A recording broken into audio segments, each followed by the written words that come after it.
Hello guys, my name is Shivani Sharma and you are most welcome on my YouTube channel. How are you all? Now guys, मैं आपके साथ आज share करने जा रही हूँ एक टॉपिक वेक्टर स्पेसेस। ये हमारी बीएससी सेकेंड ईयर की फर्स्ट पेपर की मैथ की बुक में है जिसका नाम है linear algebra and matrices. Now vector spaces हम बेसिकली इसे अलजेब्रिक स्ट्रक्चर भी बोलते हैं या फिर ये कहिए कि इसमें जो भी सब यूज़ होता है ये सब अलजेब्रिक स्ट्रक्चर का ही पार्ट है।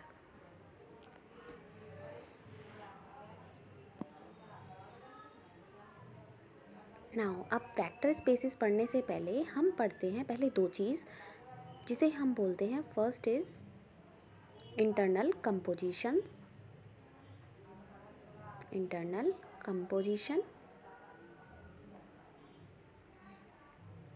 and second is external composition.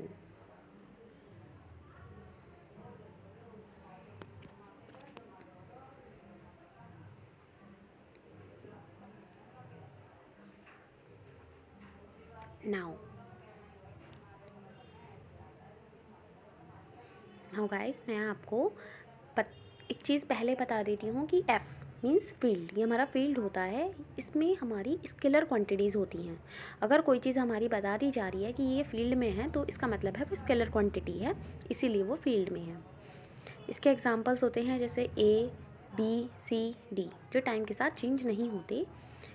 Now अब हम अगर इन दोनों के बीच में कोई फंक्शन लगाते हैं that is called internal composition. इसमें एक ही वो है कि दोनों स्केलर हैं, ए और बी दोनों ही स्केलर होंगे और फंक्शन लगेगा।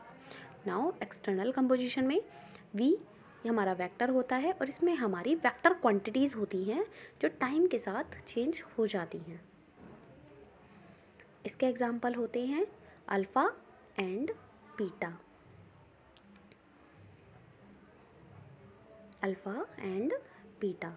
अब इसमें क्या डिफरेंस होता है गाइस इंटरनल कंपोजिशन से कि इसमें एक तो हमारा स्केलर क्वांटिटी होता है और एक हमारा वेक्टर क्वांटिटी होता है और इसके बीच में हम कोई फंक्शन लगाते हैं। देखिए गाइस, पहले वाले इंटरनल कंपोजिशन में हमारी दोनों स्केलर क्वांटिटीज थी, लेकिन यहाँ हमारी एक स्केलर होगी और एक वेक्टर, और इसके बीच में हम जो फंक्शन लगाएंगे हम इसे बोलते हैं एक्सटर्नल कंपोजिशन। नाउ हमारा इंटरनल कंपोजिशन में एक चीज़ आती है that is addition of vectors. इसका साइन होता है ऐड का।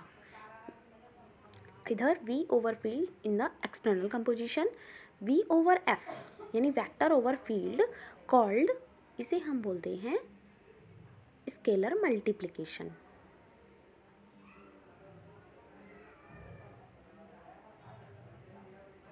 सॉरी, स्केलर के भी स्केलर में E नहीं आएगा, सिर्फ AR होता है, ये गलती से। नाउ गाइस, अब हमारी जो दोनों ही कंपोजिशन होते हैं internal composition as well as external composition, such as जैसे कि हमारा स्केलर मल्टीप्लिकेशन, एडिशन ऑफ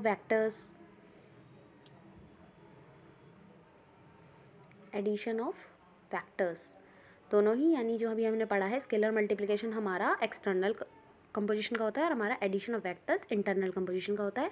इन दोनों को ही सेटिस्फाई करनी होती है, मस्ट सेटिस्फाई सम पोस्टुलेट्स। जो पोस्टुलेट्स मैं आपको बता रही हूँ इन दोनों को पोस्टुलेट्स अप्लाई करने पड़ते हैं, सेटिस्फाई करने पड़ते हैं।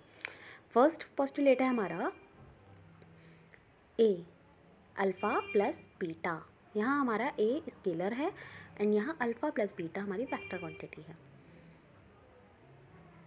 अब हम क्या करेंगे, सिर्फ एक ही अंदर ब्रैकेट में मल्टीप्लाई कर देंगे, एक बार अल्फ़ा के साथ फिर बीटा के साथ। Now that will be equal to the a alpha plus a beta for every. ये फॉर एवरी का साइन होता है, for every a belongs to F. A हमारा यहाँ फील्ड को बिलोंग कर रहा है because it is a scalar quantity. जैसा मैं आपको पहले बता चुकी हूँ हमारी स्केलर क्वांटिटी होती है फील्ड्स में और ये हमारे एफ को बिलोंग कर रही है। इसका सिंपली मीन यही है कि हमारी ए स्केलर क्वांटिटी है and for every alpha and beta belongs to vector. मैंने आपको बताया था कि अल्फ़ा बीटा हमारी वेक्टर क्वांटिटीज़ है और वो हमारी वी में ही आती हैं, belongs to V. Second postulate हमारा होता है ए प्लस बी। अब इस बार हमारा ये ब्रैकेट में होगा, नाउ बाहर होगा हमारा अल्फ़ा इज इक्वल्स टू, अब सेम हियर कि हम इसकी भी अंदर मल्टीप्लाई कर लेंगे ब्रैकेट में, which will then a alpha plus b alpha. Now again for every a and b belongs to F and alpha belongs to, for every alpha belongs to vector. जैसा कि हम पहले बता चुके हैं, ए बी हमारा scalar है, field में आता है, और अल्फ़ा हमारा वेक्टर क्वांटिटी है जो हमारा वेक्टर्स में आता है। हमारा थर्ड पोस्टुलेट है ए बी ब्रैकेट में एंड इनके बीच में मल्टीप्लाई है एंड अल्फ़ा बाहर। अब हम इनकी मल्टीप्लाई करेंगे, अल्फ़ा की सिर्फ मतलब मल्टीप्लाई में तो है लेकिन अंदर मल्टीप्लाई करेंगे, तो अब हमारा हो जाएगा, या हमें प्रूव करना पड़ेगा ए बी अल्फ़ा, लेकिन हमारा इस बार ब्रैकेट बी अल्फ़ा पे होगा। For every a b belongs to F as they are the scalar quantities, and now alpha f for every alpha belongs to vector as it is a vector quantity. Now fourth postulate for is that 1 alpha is equals to alpha। 1 की multiply हम किसी भी alpha या किसी भी चीज़ में करते हैं तो हमारा 1 ही अल्फ़ा सेम क्वांटिटी मिल जाती है। Now for every alpha belongs to vector and 1 is the unity element. 1 हमारा यूनिटी एलिमेंट होता है ऑफ फील्ड, फील्ड का हमारा यूनिटी एलिमेंट है।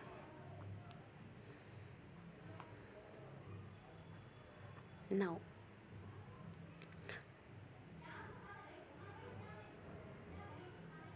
अब हम अपने v को यानी वेक्टर को अबेलियन प्रूफ करवाना है, ये अबेलियन ग्रुप है या नहीं, ये प्रूफ करना है हमें।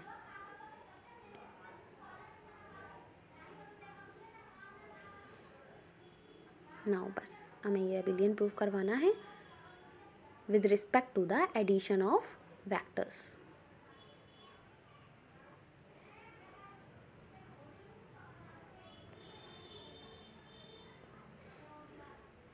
नाउ फर्स्ट प्रूफ हमारा होता है alpha plus beta is equals to the, no, alpha plus beta belongs to vector for all alpha beta belongs to vector. That is called, जैसा कि हम सब जानते हैं, हमने पहले भी पढ़ा होगा, that is called closure property. Closure property हम सब ने पहले ही पढ़ी है।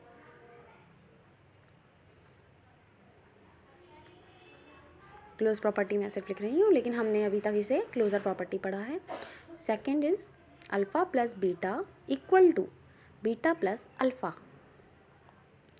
Now for every alpha beta belongs to vector, और इसे हमने पढ़ा है जब हमारा सेम प्लस करने पर दोनों साइड सिर्फ पोजीशन चेंज होती है। इसे हमने पहले भी पढ़ा हुआ है, इसे हम बोलते हैं कम्यूटेटिव प्रॉपर्टी, या आप इसे कम्यूटेटिव लॉ भी बोल सकते हैं। ये सब तो हम बचपन से पढ़ते आते हैं, आई थिंक 4th-5th से सबका स्टार्ट हो जाता है, हम सब ने ही पढ़ा होता है। Third is alpha plus beta plus gamma is equals to alpha plus beta, इस बार गामा बाहर हो जाएगा, लेकिन आंसर आप दोनों को सॉल्व करेंगे तो इक्वल ही आएगा। For every alpha beta gamma belongs to vector, as we have know that कि हम ये चेंज हो सकता है समय के साथ, और मैंने आपको पहले ही बताया था। हम इन दोनों को सॉल्व करेंगे तो दोनों तरफ इक्वल आएगा, इसे हम बोलते हैं एसोसिएटिव प्रॉपर्टी।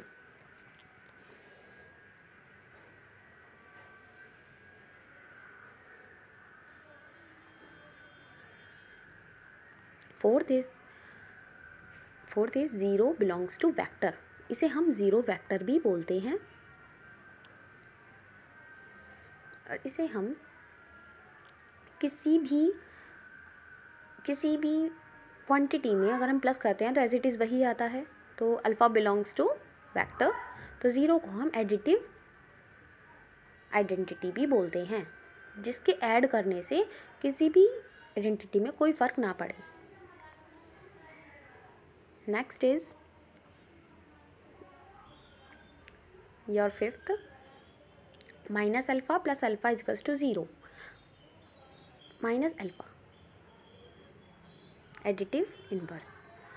एडिटिव इन्वर्स हमारा वो आइडेंटिटी होती है जो किसी भी आइडेंटिटी में हम ऐड करने पर हमारा जो सॉल्यूशन है will be equal to 0, such as 2 का एडिटिव इन्वर्स क्या होगा? जैसे कि हमने क्या करा, x मान लिया, x इज इक्वल्स टू -2। हमने ऐसा 2 में क्या ऐड करा है जिससे कि हमें 0 मिल जाए, तो हमने x लेट करा था, -2 आ गया। नाउ अब हम 2 की जगह अल्फ़ा लेते हैं, इसमें हम ऐसा क्या ऐड करें, इसलिए हम इसे x लेट करते हैं and will be equal to 0। Now अब हम x फाइंड कर सकते हैं, अल्फ़ा। अब हम इसे इधर अगर लेके जाएंगे तो -अल्फ़ा, तो यहाँ पे हमारा -alpha will be the additive inverse. इसी तरह हमारी सभी आइडेंटिटीज़ के एडिटिव इन्वर्स होते हैं जिसमें हम उसका नेगेटिव ऐड कर 0 मिल जाए। नाउ नेक्स्ट,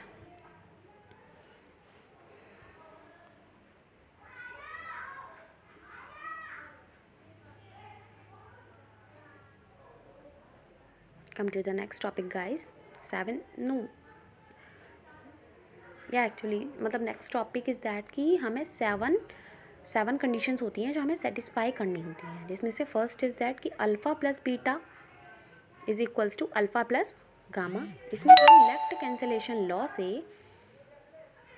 अल्फ़ा को रिमूव कर देते हैं, जिसकी वजह से हमारा आता है beta is equals to gamma. This is only just because of the left cancellation law. ये हमने लास्ट 12th क्लास में भी पढ़ा था।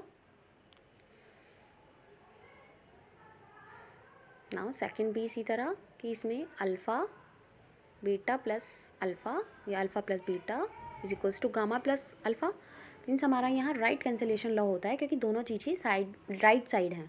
राइट के हम दोनों पार्टिकल्स बोलिए जो आइडेंटिटीज़ हैं उन्हें रिमूव कर देते हैं, जिसकी वजह से हमारा beta is equals to will be beta plus gamma आ जाएगा, क्योंकि हम राइट वाली आइडेंटिटीज़ को कैंसिल आउट कर चुके हैं।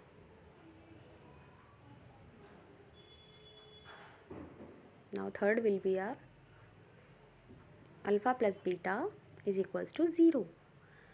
इसमें हम क्या कर सकते हैं कि या तो हम बीटा को इधर ले आएँ, तो alpha is equals to minus beta and beta is equals to minus alpha, क्योंकि इसमें हम बीटा को इधर लाएंगे तो अल्फ़ा माइनस बीटा आएगा, और अगर अल्फ़ा को इधर लाएंगे तो हमारा माइनस अल्फ़ा आ जाएगा। Fifth is our minus alpha plus beta. अब माइनस की मल्टीप्लाई हम ब्रैकेट के अंदर करेंगे तो माइनस अल्फ़ा माइनस बीटा, हमने इसमें कुछ नहीं करा, सिर्फ माइनस के अंदर मल्टीप्लाई करी है। Fifth is our additive identity, जो हम पहले भी पढ़ चुके हैं अभी 2 मिनट पहले, वो है हमारी 0, जिसे हम 0 वेक्टर भी कहते हैं। 6 इज़ हमारी एडिटिव इन्वर्स, ये भी हम पहले पढ़ चुके हैं। एडिटिव इन्वर्स किसी भी आइडेंटिटी का कोई भी ऐसा आइडेंटिटी जो उसी में ऐड करने से 0 आ जाए of each vector.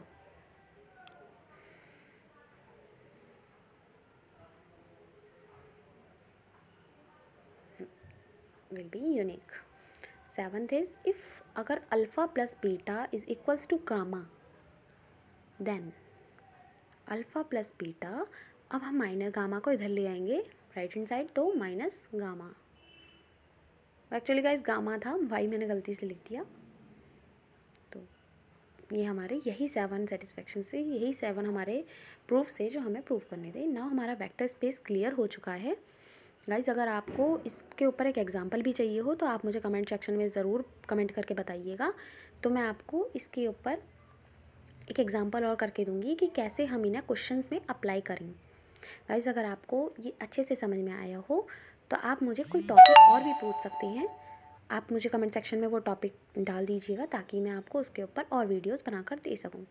Thank you so much guys, support me guys, and if you like it then like it.